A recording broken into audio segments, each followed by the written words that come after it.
My name is Aubrey Holloway, and I'm 34 years old. 5 minutes ago, my younger brother walked into a conference room carrying a proposal that could save my parents' collapsing company. The strange part: he had no idea the woman sitting at the head of the table was me. Outside the glass walls, investors were waiting. Lawyers were waiting. Executives were waiting. And my parents stood near the entrance looking more nervous than I had ever seen them before. Their company was falling apart. Clients had left. Investors had disappeared. And somehow, the daughter they ignored for most of her life had become the one person who could save them. Then my mother looked straight at me and said, "You're still our daughter." The room went silent. My brother looked confused. My father suddenly looked terrified. Because 3 months earlier, I had discovered documents hidden inside an old storage box. Documents that explained 20 years of favoritism, rejection, and painful family secrets. And trust me, that wasn't even the worst part. Before I tell you how my parents skipped one of the biggest days of my life for my brother's beach vacation, handed him everything I helped build, and unknowingly walked back into my life begging for help. Welcome back to Her Revenge Stories. If this story resonates with you, please give it a thumbs up, subscribe to the channel, and comment what time you're watching from.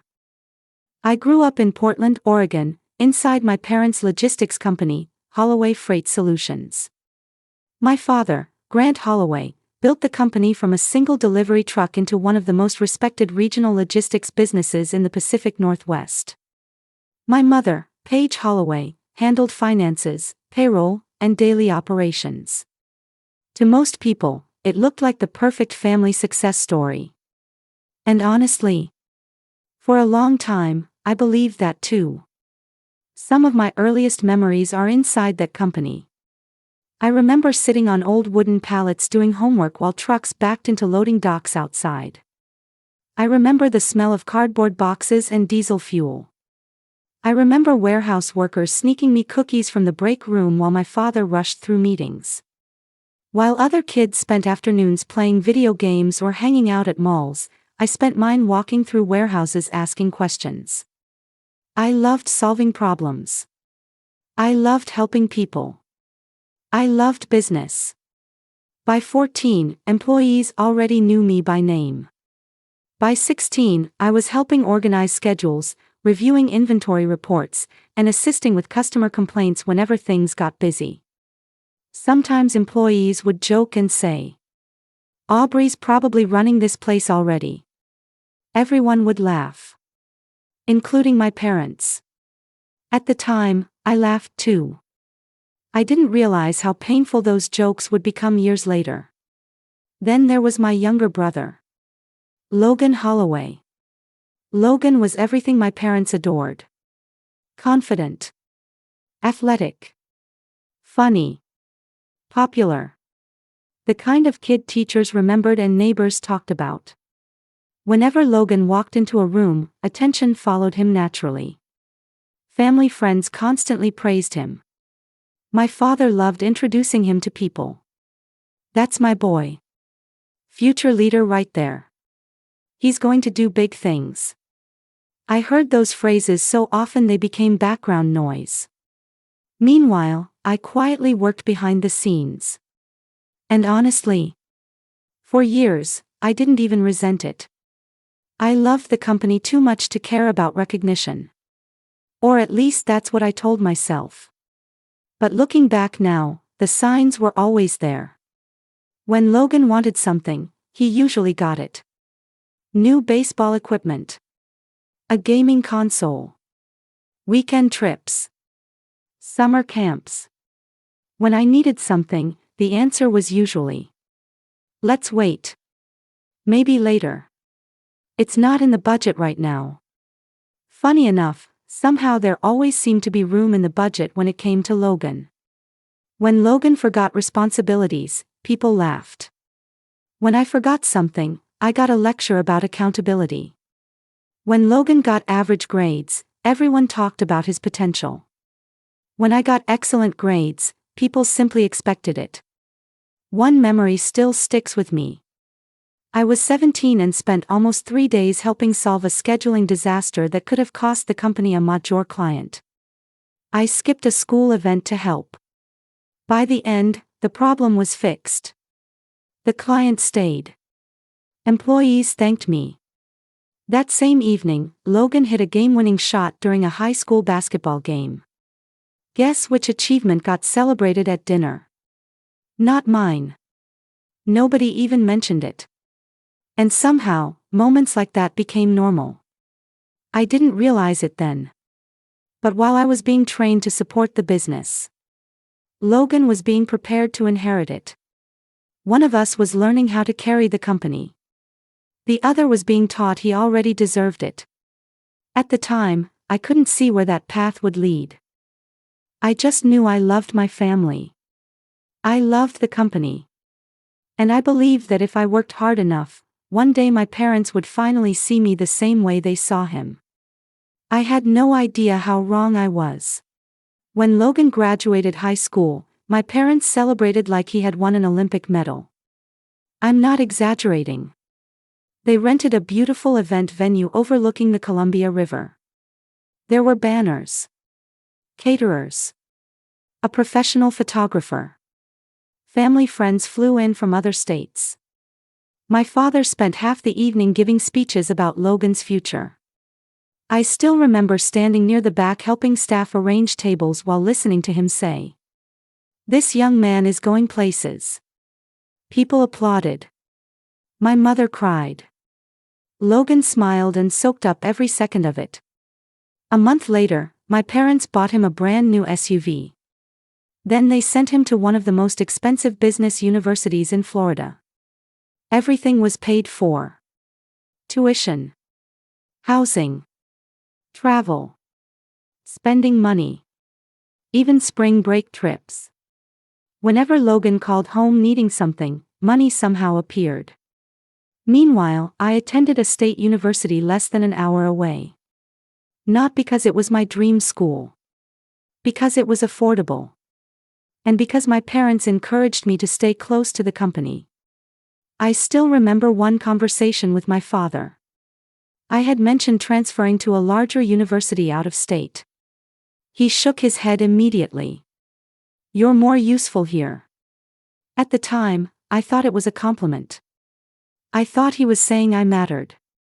I didn't understand what he actually meant. So I stayed. And I worked harder. Much harder. While Logan attended networking events in Florida and posted beach photos online, I spent weekends inside warehouses helping solve problems. While he attended football games and parties, I was reviewing shipping reports at midnight.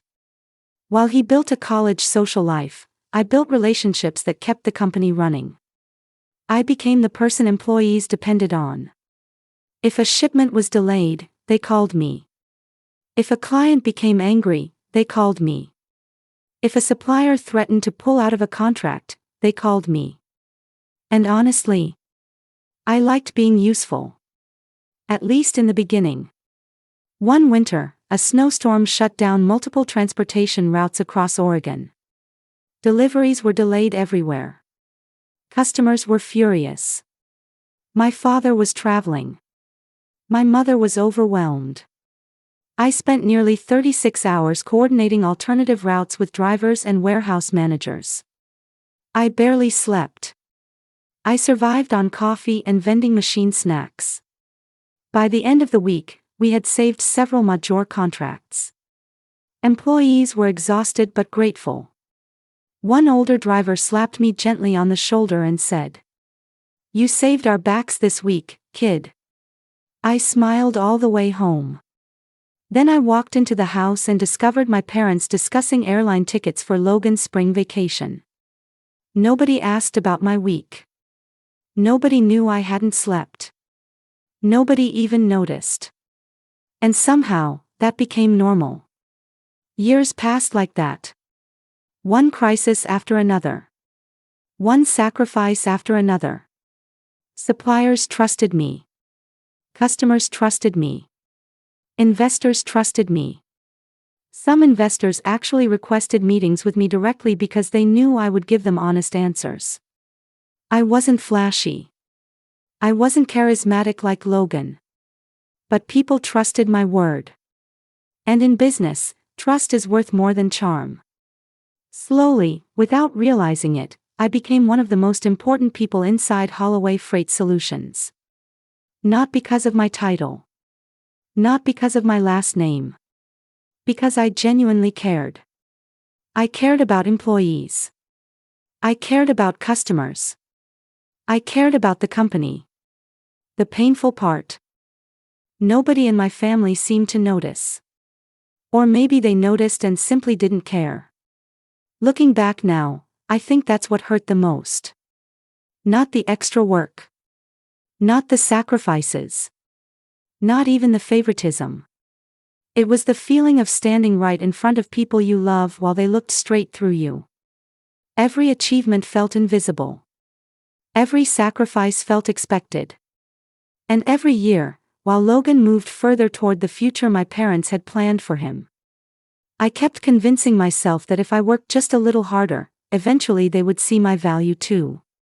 I had no idea that the biggest heartbreak was still ahead of me. College wasn't easy. Honestly, that's probably an understatement. Most people think college is late-night parties, football games, and making lifelong friends. For me, it felt like running a marathon while carrying a backpack full of bricks. Classes during the day. Company work afterward. Studying late into the night. Then waking up and doing it all over again. Some weeks I barely slept. I remember one semester when I worked 3 straight weekends helping resolve shipment delays while preparing for final exams at the same time. My apartment looked like a disaster zone. Textbooks on the couch. Company reports on the kitchen table. Sticky notes everywhere. Coffee cups stacked beside my laptop. There were nights I fell asleep while studying and woke up with notebook paper stuck to my face. But I kept pushing. Because graduation felt important. Not because of the diploma. Not because of the degree. Because for once, I wanted my family there. I wanted one day. One moment. Where they looked at me the same way they looked at Logan. I mailed invitations months in advance. My mother called when she received hers. Of course we'll be there. My father said. Wouldn't miss it.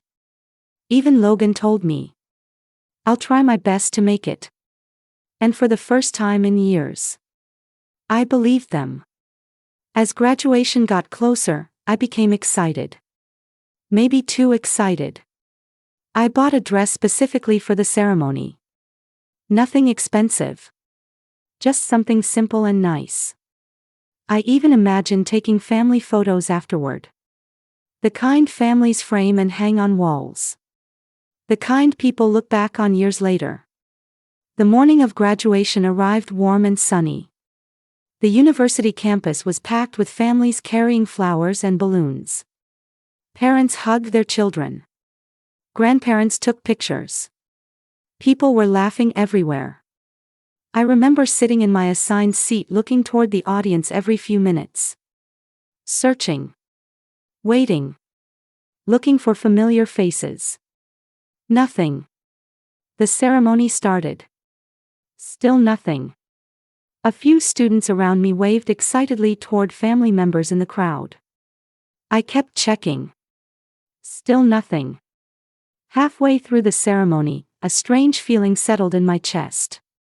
A feeling I didn't want to acknowledge. When my name was called, I walked across the stage alone. I smiled for the camera. Accepted my diploma. Shook hands. And all I could think was, maybe they're just running late.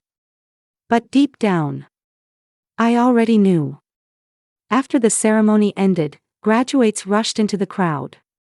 People cried. Families hugged.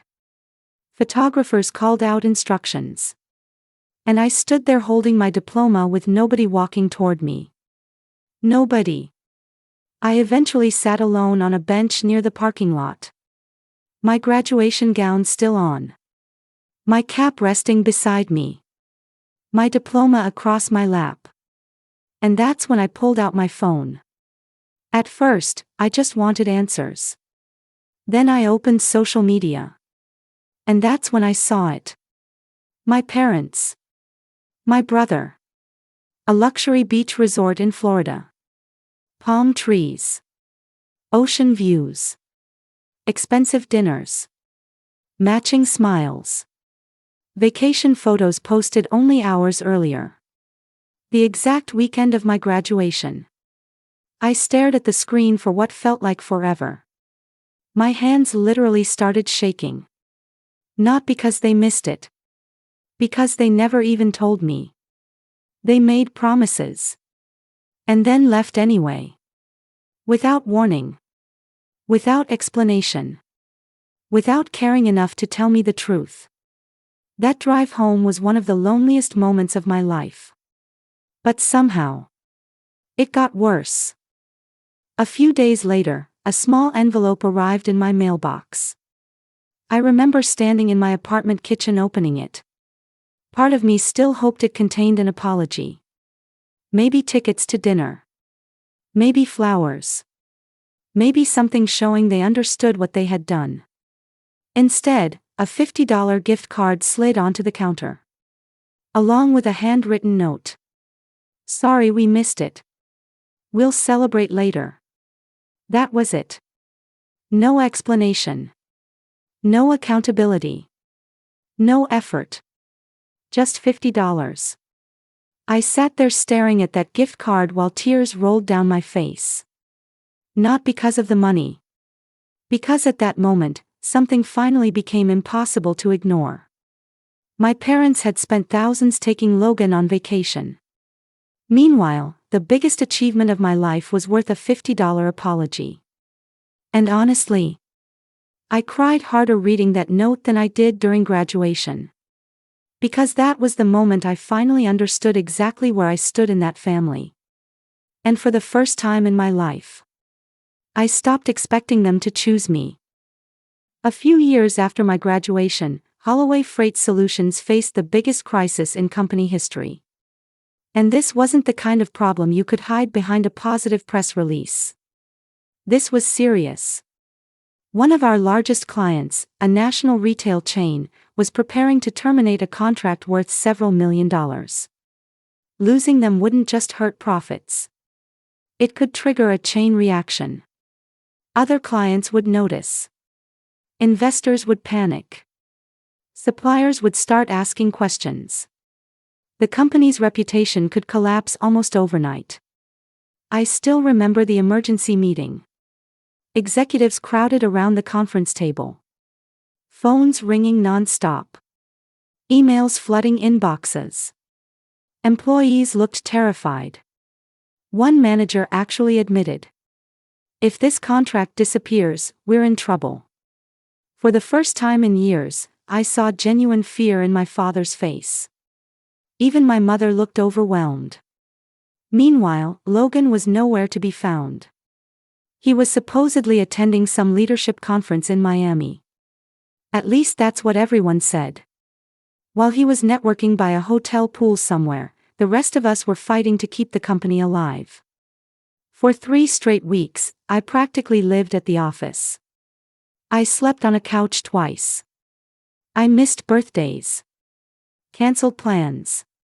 Survived on coffee, energy drinks, and whatever snacks I could find in the break room.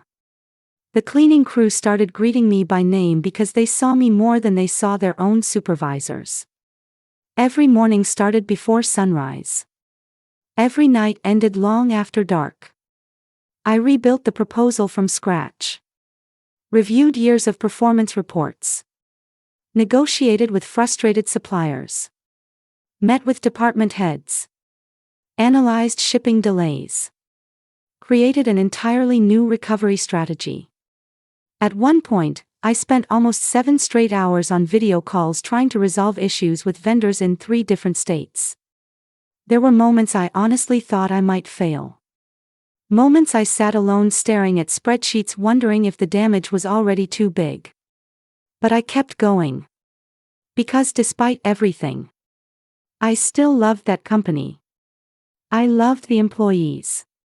I loved the people whose livelihoods depended on it surviving. And slowly, things started changing. The client began responding positively. Meetings became less hostile. Negotiations improved.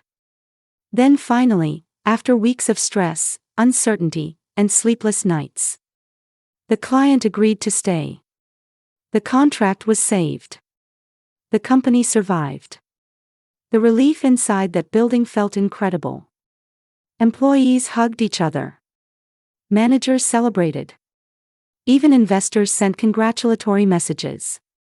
For the first time in weeks, people were smiling again. A month later, my parents organized a company celebration. Employees gathered inside a large banquet hall. Investors attended. Department heads brought their families. There was music, food, speeches. The atmosphere felt lighter than it had in months. And honestly, for once, I allowed myself to feel proud. Not because I wanted attention, but because I knew how hard I had worked. I knew what it had cost me. Then my father walked onto the stage holding a microphone. The room became quiet. He smiled and began thanking employees for their dedication. People applauded. Then he started recognizing key contributors. And suddenly he said, "I'd especially like to thank Logan for helping us navigate this challenge." The room erupted into applause. People turned toward my brother. Some even stood up. I remember looking across the room at Logan. And the strangest thing happened. Even he looked surprised. Not proud. Surprised. Because he knew. He knew he hadn't done it. For a second, I honestly thought he might say something. Correct the mistake. Tell the truth. But he didn't. Nobody did. Not my father. Not my mother. Not Logan. Not the executives who watched me work day and night. Not the managers who sat in meetings with me. Nobody. The applause continued. And I sat there quietly clapping with everyone else. Trying to smile. Trying not to cry. Trying not to let anyone see how badly that moment hurt. Because suddenly I realized something painful. The company would gladly accept my sacrifice. My family would gladly benefit from my work. But when it came time to give credit, they had already chosen who mattered. And sitting there listening to people celebrate my brother for work he never did, something inside me finally broke. About a year after the contract crisis, my father experienced a health scare. It wasn't life-threatening. He recovered. But for the first time in decades, people inside the company started asking questions nobody had dared ask before. What happens if Grant Holloway retires? Who takes over? Who leads the company next? At first, those conversations happened quietly. Whispers in hallways. Private discussions between investors. Conversations over lunch. But eventually, everyone started assuming the same thing. Me. Not because I was family. Because I was already doing the job. By then, I practically ran daily operations. Employees came to me before they went to executives. Clients called me directly. Suppliers trusted me. Investors regularly requested meetings with me. Even some senior managers openly referred to me as the company's future. I never encouraged those conversations. Honestly, after years of disappointment, I had stopped expecting anything from my parents. But deep down, a small part of me still hoped. Maybe now they would finally see what everyone else already saw. Maybe now all those years of sacrifice would matter. Then my parents announced a private family dinner. Not unusual. They hosted events all the time. But this one felt different. Investors were invited. Senior executives attended. Longtime employees were there. The atmosphere felt important. Like everyone knew something major was about to happen. I remember arriving early that evening. The dining room looked beautiful. White tablecloths.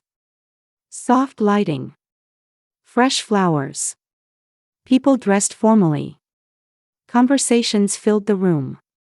And everywhere I went, people smiled at me. Several employees quietly congratulated me before anything had even been announced.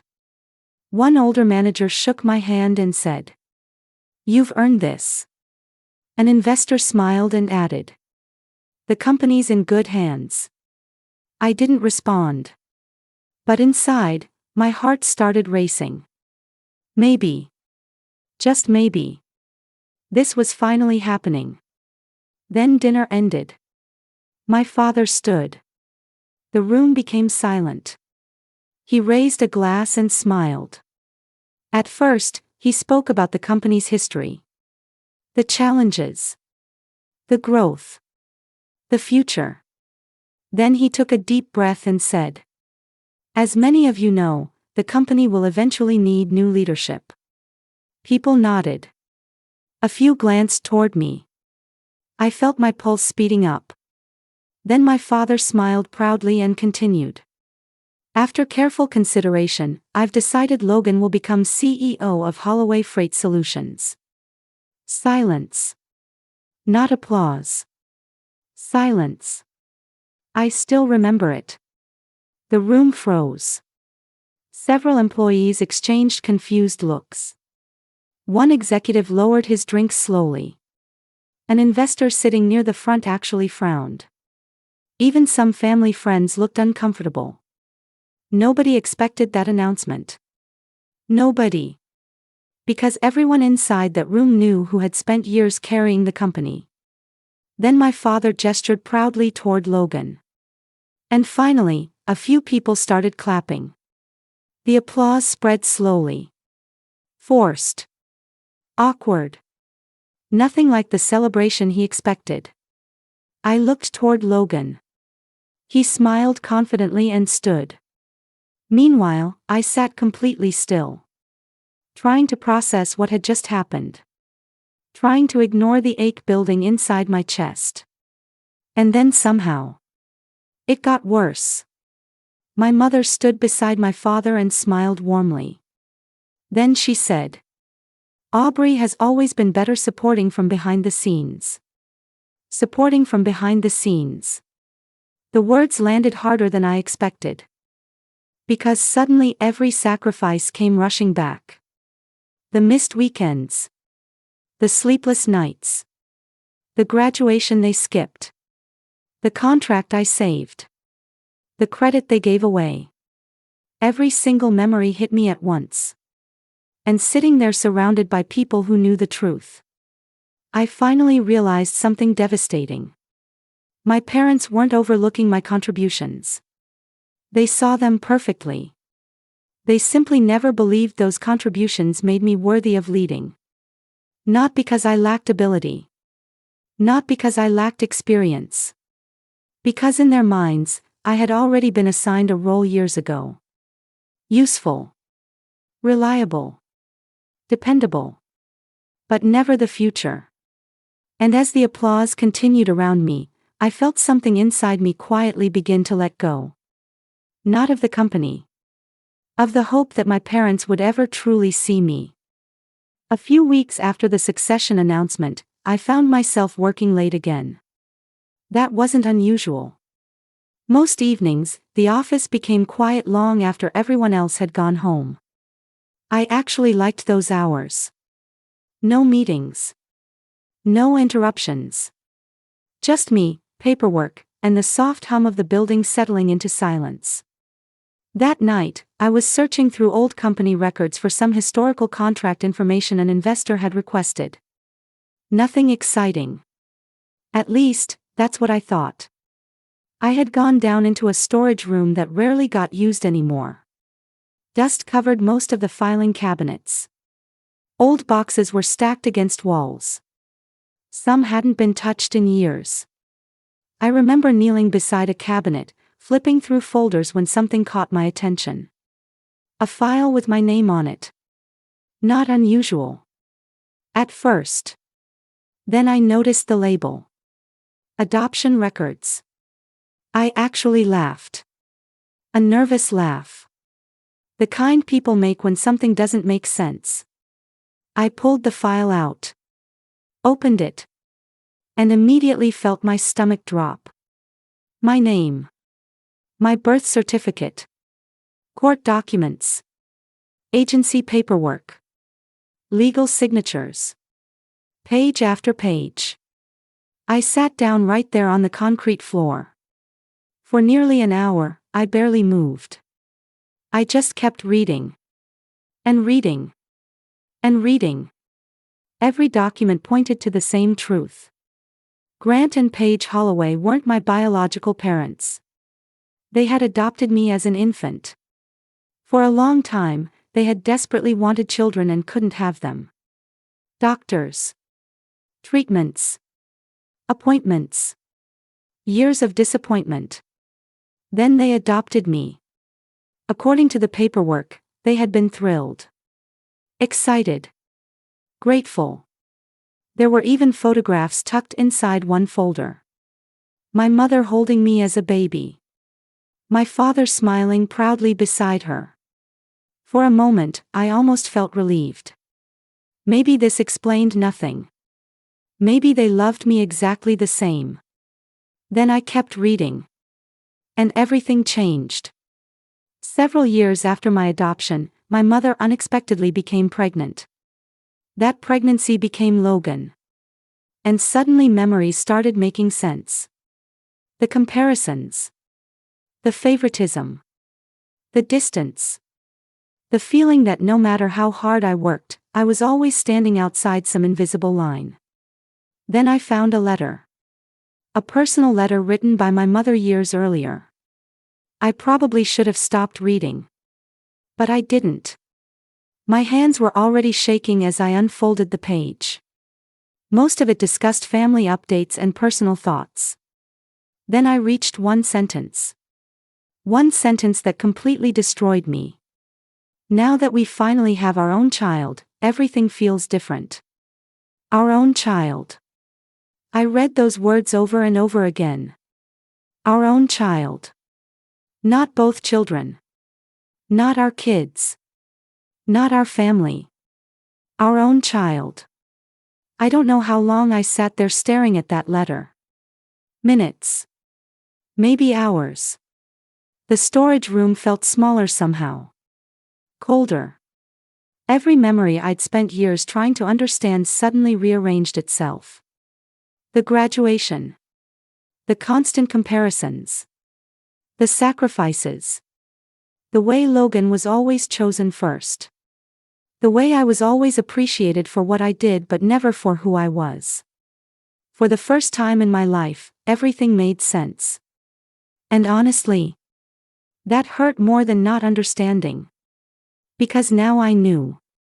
I carefully put everything back exactly where I found it. Closed the file. Locked the cabinet. And walked out. I never confronted them. Not then. Not ever. At least not yet. Instead, I carried the truth alone. For 2 weeks, I barely slept. I went through the motions at work. Attended meetings. Answered emails. Smiled when people spoke to me. But emotionally, I was somewhere else. Then one morning, I typed a resignation letter. Short. Professional.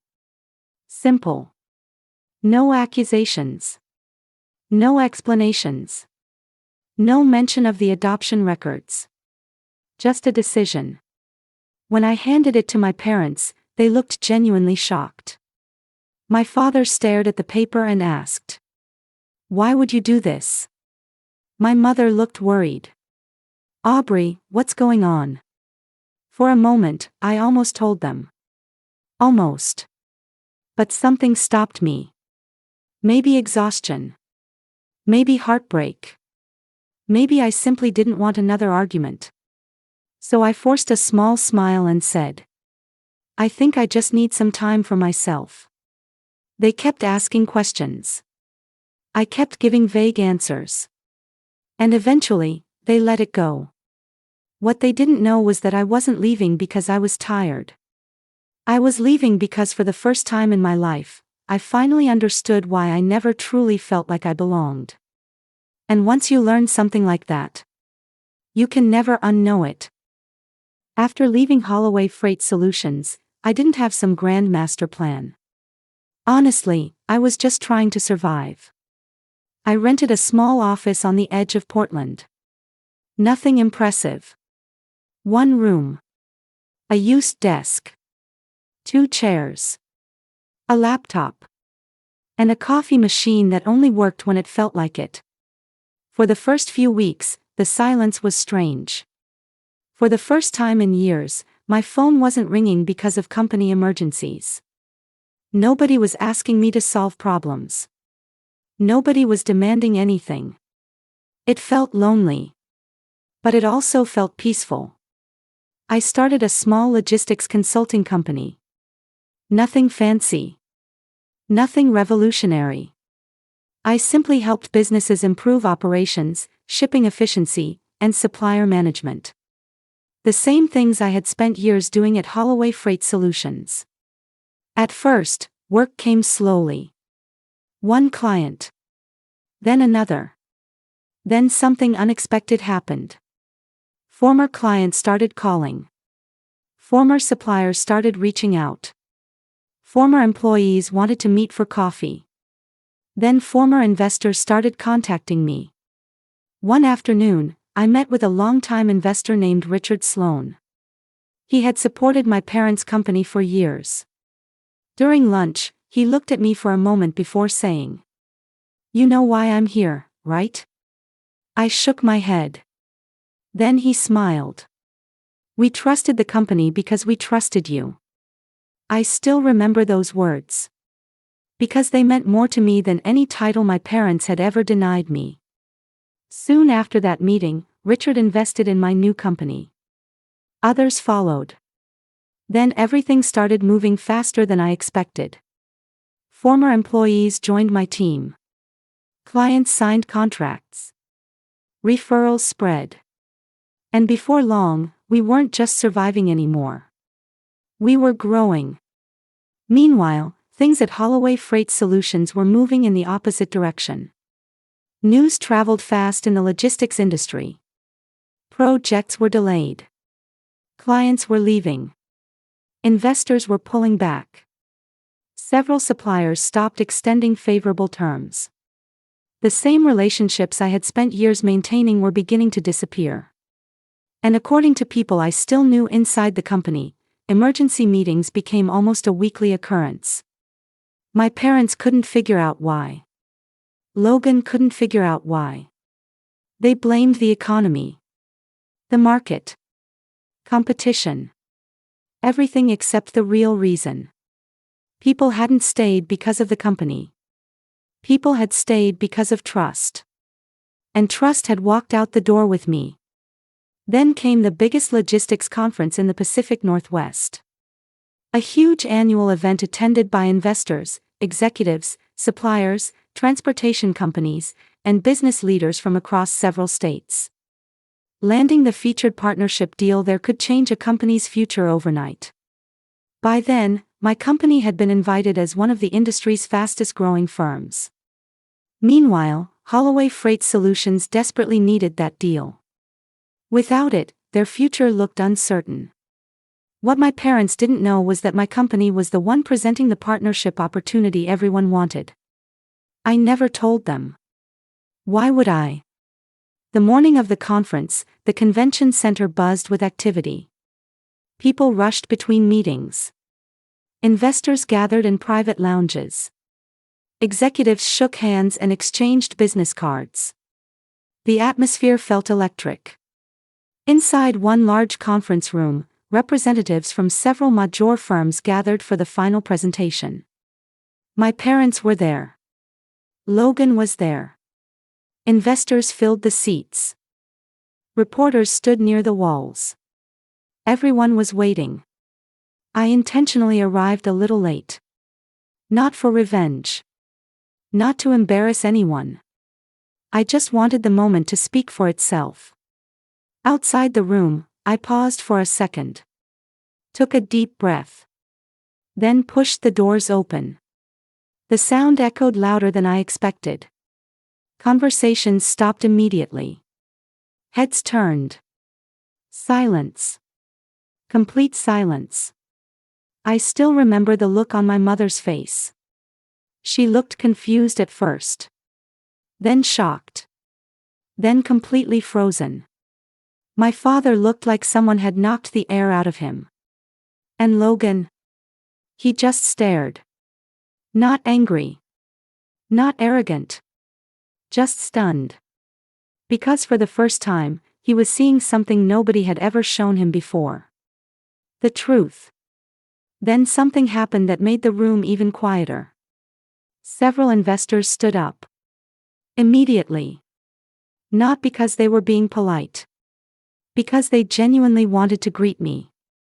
Richard Sloan was the first. Then another investor. Then another. Executives crossed the room to shake my hand. People smiled. Congratulated me. Asked about my company. And suddenly the room understood what my parents had spent years refusing to see. The relationships. The loyalty. The trust. None of it belonged to Holloway Freight Solutions. It had never belonged to the company. It belonged to the person who built it. Me. For years, people assumed my parents created that loyalty. That Logan would eventually inherit it. But standing there, surrounded by investors, clients, and former employees who chose to follow me instead.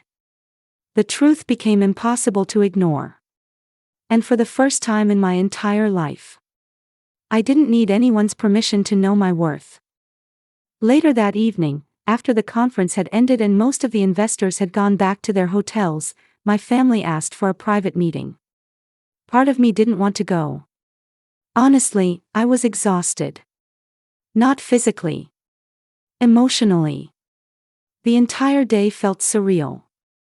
Years of being overlooked had collided with years of hard work in one single room.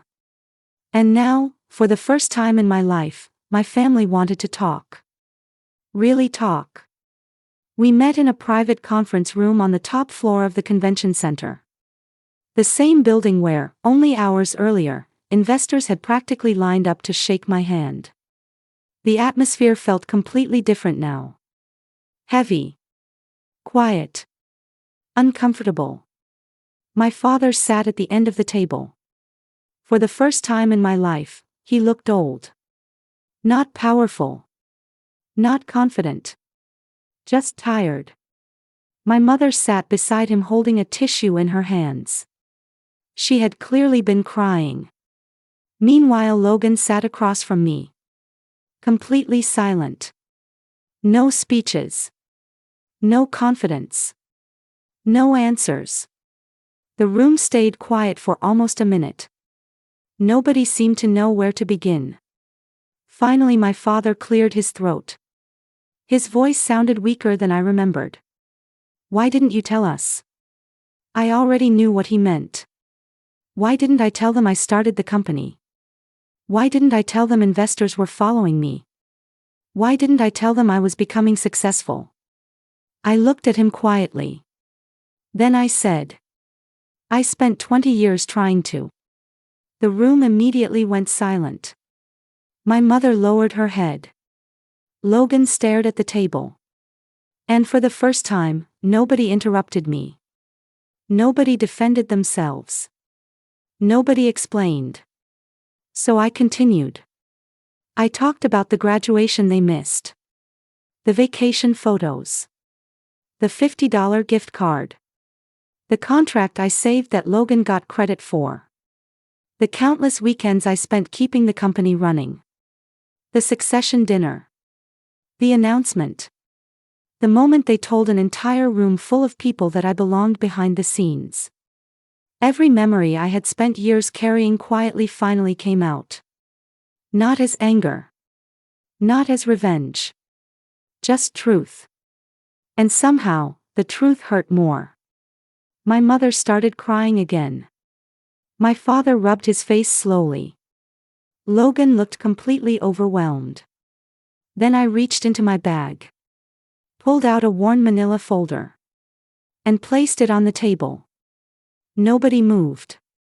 For a few seconds, they simply stared at it. Then my father slowly opened it. The color immediately drained from his face. My mother froze. Logan looked confused. At first. Then he started reading. Page after page. The adoption records. The court documents. The birth certificate. The agency paperwork. Everything. Nobody spoke. The room became so quiet I could hear the air conditioning humming overhead. Then Logan looked up. His eyes wide. Wait. You're adopted? I nodded. Slowly. He looked completely shocked. Not guilty. Not defensive. Genuinely shocked. Because unlike my parents, he had never known. Not once. Not ever. Then he looked toward our parents. You never told me. Neither of them answered. And honestly, that silence said everything. A few moments later, I handed them one more document. The letter. The one I found in the storage room. The one sentence that had haunted me ever since. My mother recognized it immediately. I could tell. Her hand started shaking before she even reached the page. Then she read the line. Now that we finally have our own child. The moment she saw it, she broke down completely. Not dramatic. Not loud. Just years of regret crashing into her all at once. My father closed his eyes. Logan looked devastated. And for the first time in my life, nobody had an excuse. Nobody could blame circumstances. Nobody could hide behind misunderstandings. The truth was sitting right there in the middle of the table.